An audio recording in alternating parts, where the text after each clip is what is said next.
UP के मेरठ में पति की हत्या कर शव के 15 टुकड़े करने और टुकड़ों को ड्रम में छिपाने वाली पत्नी और उसके प्रेमी की गिरफ्तारी के बाद से लगातार कई बड़े खुलासे हो रहे हैं। अब सौरभ के परिजनों ने आरोप लगाया है कि मुस्कान के माता पिता झूठ बोल रहे हैं। उनका ये कहना है कि उन्हें घटना के बारे में पहले से पता नहीं था, पूरी तरह गलत है। ये नहीं, सौरभ के परिजनों ने यह भी दावा किया कि 6 साल की बेटी भी लोगों से कह रही थी कि पापा ड्रम में है, उसे भी सब कुछ पता था। हालांकि इस बारे में पुलिस का अलग ही दावा निकलकर सामने आ रहा है। सौरभ की मां रेणु देवी ने कहा कि मुस्कान अब अपनी बेटी को ही दोषी बताकर केवल पुलिस को गुमराह करने की कोशिश कर रहे हैं। हकीकत यह है कि मुस्कान की मां को अपराध के बारे में पहले से पता था। कानूनी कार्रवाई से खुद को बचाने के लिए ही वो पुलिस थाने गए थे। रेणु देवी ने पत्रकारों से बातचीत में दावा किया कि सौरभ की 6 साल की बेटी को उसकी मौत की खबर थी।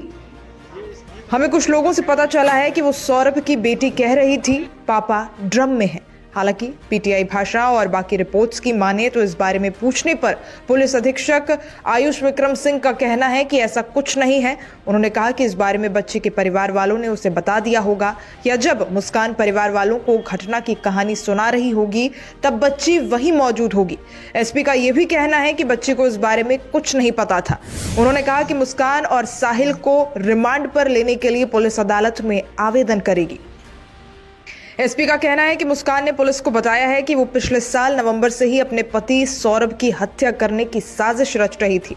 वहीं इस मामले में यह भी सामने आया है कि साहिल शुक्ला अंधविश्वासी था। पुलिस अधीक्षक ने बताया कि साहिल की मां का निधन हो चुका है और इसका फायदा उठाते हुए मुस्कान ने अपने भाई के नाम से स्नैपचैट की एक फर्जी आईडी बनाई और फिर अपने प्रेमी साहिल को कहा कि तुम्हारी मरी हुई मां अवतरित हुई थी और कहा कि सौरभ का वध करना पड़ेगा।